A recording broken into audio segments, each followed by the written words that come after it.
you so much for having us. We are so excited to be with you, Green Compass, today at your Summer Summit. And today we are talking about something that we absolutely love and something that will radically transform your business. And that is the power of recruiting and how to build a strong team in Green Compass. And there is really nothing more fun than having a team of individuals that resonates with you, that builds with you, that grows with you. And we have some really good news. This industry continues to get stronger and bigger and better every day. You want to talk about something recession-proof? Look no further than the opportunity within Green Compass. In fact, 40% of Americans right now actually have a side hustle. And the statistic that got me even more excited than that was that 38% of those fall in the age category of 25 to 35. So as they age up, they're going to be continuing to look for opportunities just like the one that exists at Green Compass. Yeah, recruiting is so fun. And I think for many of you, some of you recruiting will come naturally. For some of you, recruiting maybe feels like an area of development. And like Tara said, what's so exciting is that in this business, people are always looking for new opportunity. And I think more than ever, particularly in this new social distancing economy that most of us are experiencing right now, is that many people are rethinking the way their life looks. Many people are rethinking that side hustle that Tara talked about. But also, this is a really great opportunity because, as Tara just briefly mentioned, the space of relationship marketing is recession-proof. You know, when the economy is really good, your business is going to be really good. But also, when the economy is maybe transitioning, it is a great time for you to be able to lean in because people are listening differently. People are thinking more openly than they ever have, especially now as many people across our country are experiencing changes to their jobs, whether it's working from home or maybe being unemployed. And so today, we are going to share with you some of our biggest recruiting secrets that we have used to build really big teams that duplicate. Amanda and I both started off in the relationship marketing business as side hustles. And what happened is we continued to recruit and share the opportunity until it became a full-time gig. And that exists. That opportunity also exists with you right here in Green Compass. So today, we're going to be sharing with you 4 secrets so that you can master the recruiting process and build your dream team. We're going to be giving you real, authentic ideas and practices that you can implement immediately. How do you duplicate those within your organization? And the best thing of all is we're going to help you gain that confidence that you need to go out and start spreading the word about the opportunity. Yes, absolutely. So here's a quick warning. Both Tara and I talk really fast. And the more excited we get about something, the faster we talk. So here's the thing. We have put our Instagram handle in here at Hello Authenticity. And if you have questions or if something that we said really resonated with you, please feel free to connect with us on Instagram and send us a DM. When we're done with you guys today, we'll hop back on as soon as we're done and we'll answer some of your questions that you have. So you can find us at Hello Authenticity. And we're going to get right into the heart of the matter today. And we're going to start sharing these 4 secrets with you. So secret number 1, and this I think is probably one of the biggest secrets that radically changed my business. Tara, I don't know about for you, but it did for me. And that first is that to be a successful team builder in the space of relationship marketing, you have to build your belief tree. Now, what I mean by that is if you're a new advocate to Green Compass and you're really excited about the product, but maybe you haven't started sharing the business, or maybe you've been around for a little bit and kind of you feel like you get peanut butter stuck in your throat every time you want to talk about the business. What happens is when we first start in our business and we first start talking about recruitment, our belief tree has little shallow roots, right? So it's just these little tiny roots, and any kind of gust of wind kind of freaks us out a little bit. It puts pressure on the roots. And the longer that we are here, the more that we practice this, the more that it feels comfortable, those belief tree roots start to grow. And so ultimately what happens is those winds that kind of knock against our tree sometimes don't really ruffle our leaves as much. And this is really important because when we talk about our belief tree, you know, I think for many of us, as Tara mentioned, this was a side hustle for the two of us. You know, she and I both met in corporate America. We both had really strong corporate careers. And when I first got started in network marketing, one of the things that was really hard for me is that the people that I thought for sure would say yes and would want to build a business with me were not the people who said yes and wanted to build a business with me. In fact, one of the stories I think about often is that, you know, I have 4 sisters and a mom. And for me, those were the first people I went to. Well, my mom immediately bought the product. None of my sisters even tried it. None of them were even open to it. And it was really discouraging to me. It was rattling that belief tree. And so I'm going to invite you to think a little bit about your confidence and your belief tree, and establishing that belief tree is really important, because when you think about the power of this business and you think about why people pursue a side hustle, they're looking for something, and there's no better place than the space of relationship marketing, where people can get a business in a box. They have really powerful training. They've got amazing leadership. They can develop their skills. They can build a business that they can do anywhere. And so if you think about your belief tree, one of the fastest ways you can build your belief tree is to realize that recruiting is not an event, but it is a process. In fact, many of you, some of you might have seen a post on Instagram and you were like, hot dog, this is for me, sign me up, I'm ready. Now, some of you may have needed a little bit more information. Maybe you read the Roots magazine, maybe you watched a couple of videos, maybe you went to an event, maybe you needed to talk to somebody to make that decision. And that becomes really important. And that was a major mind shift for me, that when I stopped realizing recruiting was this like, oh my gosh, I'm going to share something with you and you're going to join, it really helped to solidify my belief tree, because I could recognize that I was just helping people walk through a process, much like when you go through a job. You know, when you think about applying for a job and talking to people in an interview, and then you go through a background check. Like, it's not, you don't just show up and say like, hey, I'm here, I want to be the CEO of this company. There is a process that much mirrors in the space of relationship marketing. Now, Tara, I don't know about you, but when you got into relationship marketing, was it an event or was it a process? It was definitely a process. In fact, I said no before I was even asked. I was like, this is not for me. Just, you know, I love everything here.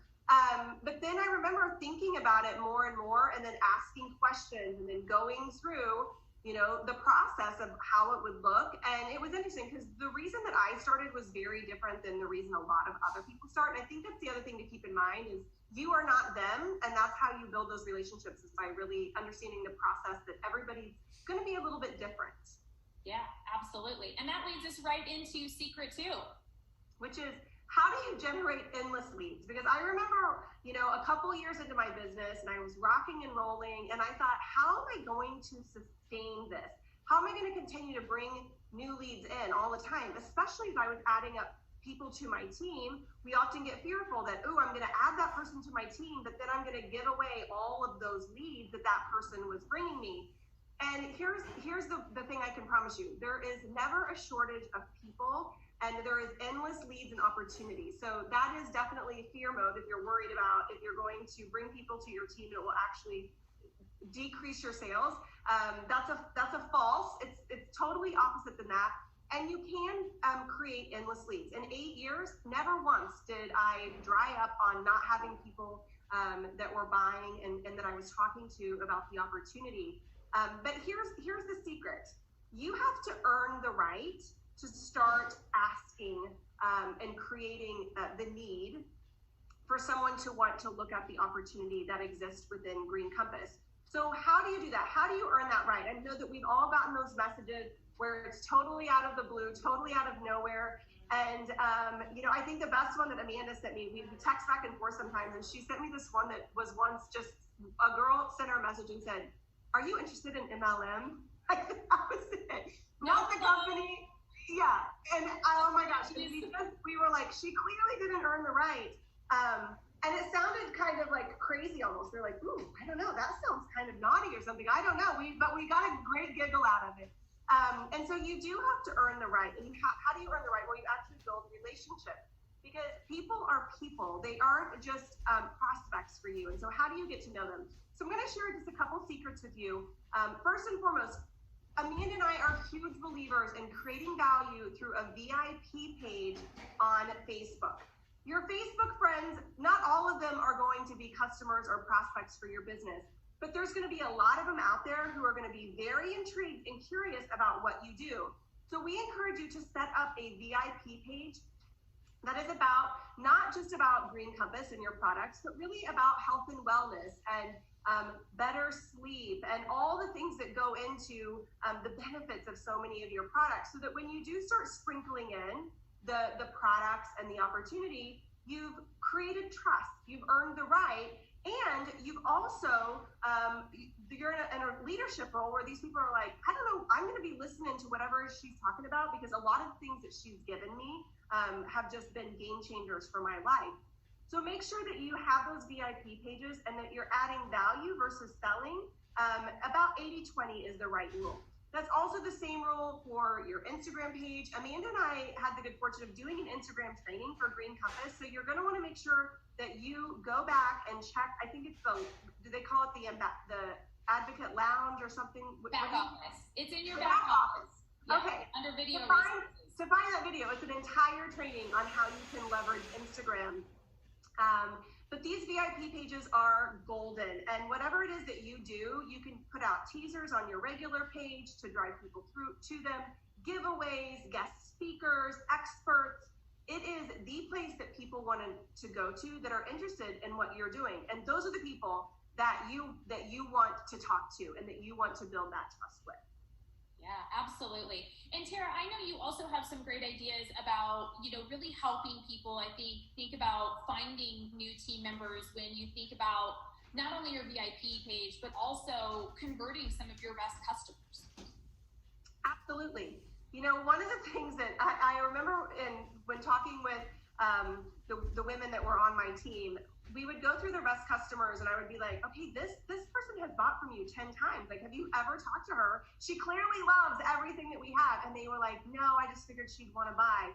And I was like, well, until you have the conversation with her, you just don't know. So I really do encourage you to look at your best customers. Do they understand that the opportunity that exists within Green Compass could be an amazing way that they could earn extra income or potentially level up their lifestyle? So the customer base is a really, really great place to start. The other thing that I encourage you to do is to have that, I always call it a most wanted list. And these are the people that are within your network already that you believe would be interested in Green Compass. Now, you don't know that yet, but you have an idea that they would be. So you add them to your list, but you don't just put their name on a piece of paper. You actually go through the process and write out a paragraph on why you think that they would be interested. And then start giving them reasons to want to connect. They want to invite them to something. There's something that maybe that they want to attend. And just really making sure that you are creating conversations, that you are building relationship and connecting with those people that are like-minded.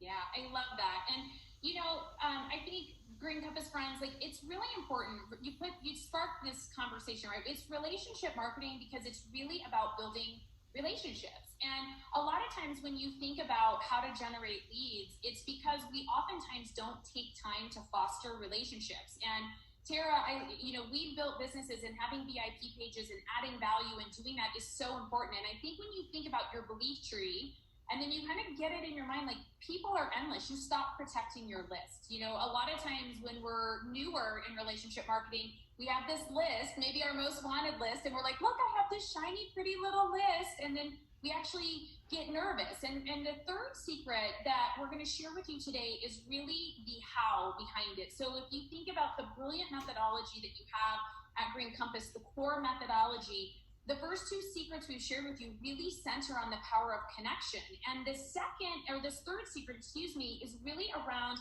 how you offer up the business. How do you actually go from building relationships to then really being able to offer this business? And I think that's where people get stuck. In fact, some of you who know me or have heard me talk before know my story about Stella, because my biggest epiphany as a recruiter in relationship marketing happened one day on my way out to the mailbox. Before my husband and I lived in the loft in Denver that we live in now. We lived in a typical neighborhood. And our neighbor, like 3 houses up, had a brand new baby puppy golden retriever. Now, if any of you are golden retriever puppy lovers and you follow them on Instagram, you know they're the cutest things ever.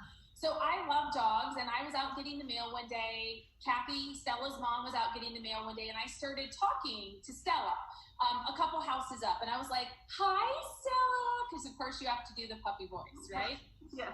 And of course, as I said, "Hi, Stella," then Stella started like wagging her tail like she'd never seen any kind of affection, and I walked up to pet her. And as I was walking up and I was talking to her, by the time I actually got to Stella, she was jumping on me and licking me, and I love dogs, so it was fine. But as I walked back to my house, I was like, oh my gosh, like that's oftentimes what we do when we recruit someone. We get so excited that we're like, oh my gosh, this is great. And we start talking, here's a magazine, and Green Compass is so great. And before we know it, we have shed all over the people we're talking to, and we have no idea if they actually even like dogs. And so what ultimately happens here is, so then how do we get Stella to sit, right? Because you have to be excited, you have to add value, you have to be passionate about what you do. But if you overwhelm the person you're talking to, if you come off really salesy, you can basically take the person who could have been interested and you basically crush every dream because it feels overwhelming and they don't feel like they can do what you did to them. So how do you actually do that? So kind of the sub-secret of this section is, how do you talk to people? And there's a couple of really key things to be thinking about. The first way that we can teach Stella to sit is to look and be mindful of how often we are using I talk versus you talk. Now, this is a great way, right? Don't send the text that says, "Hi girl, are you interested in MLM?" Like, again, that is nothing to do with me. I don't even know how she would reach out to me. It's like she's just sending a message to 1,000 people every single day. Like, that's just not really a professional way to recruit someone, right? And I think most of you can agree. Now, here's the thing. I may poke some of the things that you guys maybe think you've done before, and it's okay. We all learn, right? Because I would tell you, I made a lot of mistakes when I was recruiting, and I really learned with this kind of Stella vision that if I could transition my language from, "Hey, I'm building in a new city and I'd like to talk to you," to, "Hey, I'd love to connect with you. Let's talk a little bit. Let's have a virtual meetup. You have a really interesting background. Tell me what you do." Then all of a sudden I could at least get people to talk with me, and I could do what Tara was talking about, and that's build a relationship. So one of the things you can think about is, how often are you using the word I in your outreach, your follow-ups, your text messages, etc., versus you? And Tara, I love that you said on your most wanted list, like, make a list of why they would care. It's a lot easier to have a conversation with someone when you know why they would care and what's in it for them. So I think that becomes a really important construct. Now, the second thing that I'd share with you, and this has worked wildly, I think, for both Tara and me in all aspects of our life, whether it was in our direct selling and relationship marketing business, or we also run a community called Authenticity.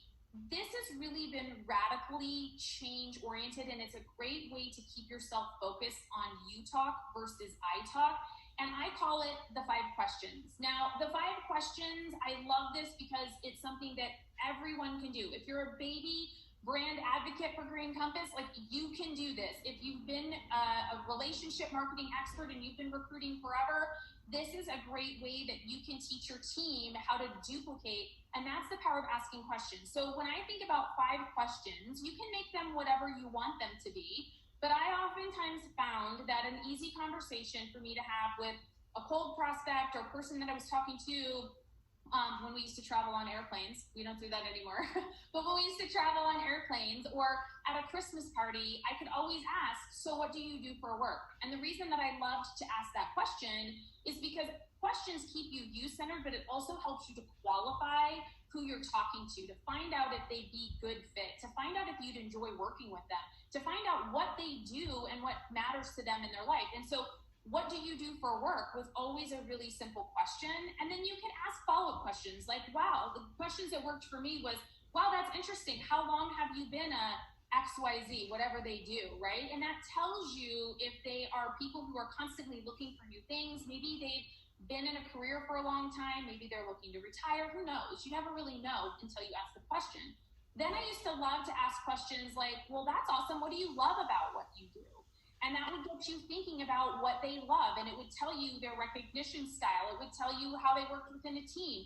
Like, these 5 questions help you qualify. Now, one of my most favorite questions that I used to love to ask was, well, that's fun. If you won the lottery tomorrow, would you still do what you did? And that was a unique question. And I like this question because it connects the dots. And Tara's going to talk about how you connect the dots in just a minute. So I'm going to invite you to think about your 5 questions. What are the 5 questions that just feel really good for you that help you qualify someone? And you could even ask them like, well, that's really interesting. Have you ever thought of adding additional income? You can ask those types of questions and be brave enough to ask those questions. Because again, Tara, maybe like you, I know you said you wanted to say no before you said yes. Like, no one ever asked me to join their team. No one. Right. Until somebody did. I always think of it, it's kind of like a dance. It's kind of like dating, right? Like if you met someone and he was like, hey, you want to come over to my house at 10 p.m.? You'd be like, no. But if he asked you to lunch and then asked you a lot of questions, you might be intrigued and really curious. But if he then went to lunch and all he did was talk about himself, you'd probably be like, I'm just not so interested. It's the same thing with this. We have to earn the right. And most importantly, create that curiosity so that they actually want to learn about you, that they want to know what it is that you do and how you're in this amazing place in your life, and that just things are just aligning for you. The 5 questions is just a brilliant way to actually create curiosity about whatever it is that you do, because of the questions you're asking them. Yeah, and what you'll very quickly find is that they'll tell you a ton of things happening in their life. And when they tell you what's happening in their life, then you can actually use the answers instead of just firing out a generic recruiting message that doesn't maybe work for everybody.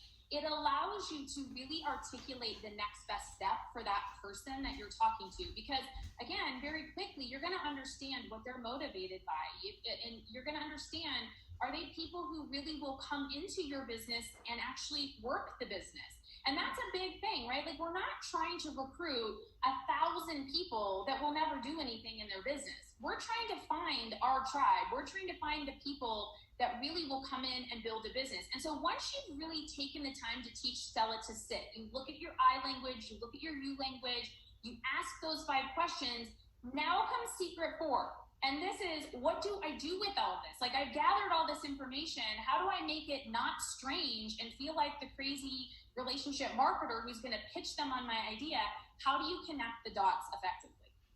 Well, ultimately, you want to connect those dots to get to that E, which is the enroll, and you want them to join. But again, it still is a process, and you can't just jump the gun and get to that point too soon. So I do love the idea of finding out, why would they want to do it? Interestingly enough, my team that I had, which was thousands of women, most of them didn't do it because they wanted to become millionaires. They wanted a little bit of extra income. They loved the product. They wanted to be part of something, part of a community, just that was really empowering. And a little bit of money can really change a lot of people's lives. So how do you connect those dots with this information that you have to continue to walk them down the process? Now, I think one of the best things that you can do is always have something in your hip pocket of something that you could invite them to. Maybe you're going to invite them to your VIP page. Maybe you're going to invite them to a virtual coffee. Maybe you are having a little mini meetup within your community and you're going to invite them to that. Maybe you're going to invite them to talk to someone else within your organization. All these little things. So you've kind of got this little toolbox of invites and what would best suit them based on what you know and where you think that they would thrive. Now, you get them down that road and they're really curious and they're like, you know what, I think you think that they're ready to go. At that point in time, you do have to seal the deal. You have to say, hey, if you're ready, I'm ready. What do you say? Why don't we go ahead and get you enrolled? You can get your products and we can take it from there. And a lot of times at that point in time, they'll be like, okay, let's go. The last thing that you want to do then is just shoot over a link because they're going to get the link and they might sleep on it. They might be like, I think I need to talk to XYZ, or they get really busy And then suddenly 48 hours pass, a week passes, and suddenly your hot prospect has gone lukewarm and maybe even a little stale. So what you want to do is hold their hand continually through that process. Set up a Zoom so that you can make it really easy for them to join, that you're gonna do this process with them, or maybe you're going to FaceTime them or be on the call with them, or maybe you're going to, if they're like, I've got this, that you're going to say, okay, well, let's hop on a call later this evening or tomorrow morning, or that you've got that next step planned after the enrollment so that you're continuing to take them down the process. Because what happens oftentimes is they believe they're ready to go, and that's when the fear starts setting in of, ooh, I don't know, is this the right decision? Am I going to regret this? And certainly when we feel like we have a wingman, that fear usually dissipates very quickly because we know that we're not alone, and we know that we have someone who is there that is invested in going to help us continue to go down that path. Now, you're going to have the stragglers that are always going to want a little bit more information. Those are the people, again, that I highly encourage. Just get them into your VIP page, put them on your mailing list. You never know when the timing is going to be right for them. Some of the best people that came onto my team were prospects for over 2 years because the timing just wasn't right. But I wasn't that crazy network marketing person who stalked them all the time. I just passed on information that I felt like was relevant. They always appreciated that. They considered me an expert. And guess what? When the timing was right, this person joined my team and became one of my all-stars. So don't rule someone out just because they say they want more information. Just put them in your tickler file or whatever it is that you call it. And then there are those no's. And guess what? The people who actually say no at the end of it, it's okay. And I love that Amanda, she always would say, you never remember the no's, but you remember all those people who said yes. So what do you do with these people that you've invested all this time and energy into? Well, first and foremost, they aren't just a lost cause. They obviously liked you, they liked the product, they liked the opportunity, but for some reason it wasn't a great fit for them. At that point in time, that should become one of your best customers and also one of your best referral partners.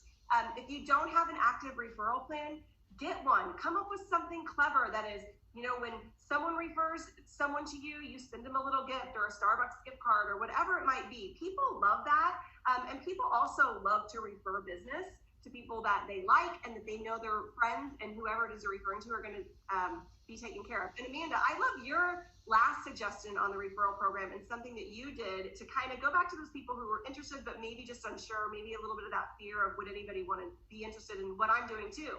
Yeah, it actually was one of my biggest secrets. So if you actually have someone who says no, I think it does feel emotionally like, oh gosh, because you get excited to work with them. But if it's not a good fit, it's not a good fit. Tara always says, people like a lot of different music in the world. And if you love country music, then you're looking for people who love country music. If somebody doesn't resonate with country music, they're going to ultimately be unhappy. And so be thinking about who your tribe is. And so if somebody says no, I did this all the time, that I would find a way that I would ask them, okay, well, you were thinking about the business, who are the people that you thought would love this product? Or who are the people that you wanted to work with? And would you be willing to make an introduction to me because you thought of them and I will reward you generously? You can pick out whatever that reward looks like for you. Typically, for me, what I loved about that is then I could actually capture their network. So going back to how do you generate these endless leads? Remember, a no is not a no. Just like if somebody says they don't have enough money to get started, we automatically think they have $0. It's a really great way to say, well, okay, if it's a cost thing, if it's a money thing, find a way to do that. But I loved when somebody did honestly say no. I could still actually talk to them about who they wanted to refer this product to and who they wanted to share this with. And even if it was one other person, it's now another person that I could talk to and they felt comfortable talking to me about. And this becomes really important as kind of the last, secret as we talk about building that belief tree, being able to really foster good relationships. It's so essential because you are always recruiting somebody, even when they don't have any idea that you're recruiting them. And the importance of that is that people will actually do what you did to them. And they're constantly looking at, would I do that? Will I do that? And can I do that? And so when you are, just sharing information on a VIP page, subtly, the people you're talking to, while they look at you as an expert, they go, you know what, I could do that. I could share an article. I could share something fun. I could share, that's super easy. It doesn't feel crazy, intense pressure. I don't feel like I need to be jumping out of a rounder at Target to talk to people. Like, none of those things do you need to do to be successful. But when you start thinking about that, it then makes it really easy to offer. If you're asking people questions, remember, like, people are like, wow, this gal has a VIP page, and you know what, I'll just borrow her content. This is awesome. And all she did was ask me some questions and give me some resources to take a look at. And you know what, then she walked with me hand by hand, and I say she because I'm looking at Tara and me, you know, she really helped me like get started. I can do that, and I will do that. And so it's really important as you start to think about those 4 secrets. These are secrets that literally are so simple that all of you can do. It doesn't matter how long you've been in the industry. It doesn't matter if you're brand new to CBD. It doesn't matter if you don't really feel like you are an expert yet. There are resources and tools that you can use to position and add value. But here's what happens, friends. When you follow these 4 secrets, because it is simple to do, because it is something that people will do, they'll go to a Christmas party and ask the 5 questions. And when you're thinking about what duplicates the most in relationship marketing, it is just that. Will people do it? Can they do it? And most importantly, do they want to do it? And that's ultimately what recruiting really is. It doesn't need to be high pressure. It doesn't need to be gimmicky. It doesn't need to be aggressive. It's really about being authentic, building those relationships, inviting people to have a conversation. And here's the thing, what was so explosive in my business and why my business duplicated so quickly is because the process works. Now, you guys are very blessed. You already have a recruiting methodology through your core program.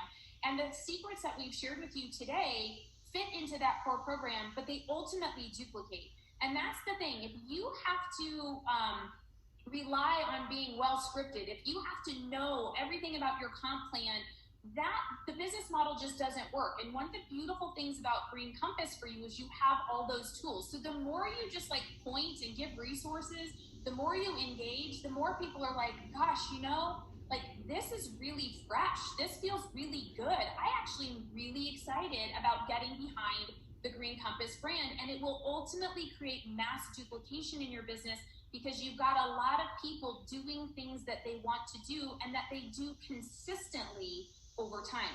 So those are the important pieces of these 4 secrets. And I think being able to do it, like all of you can do it today.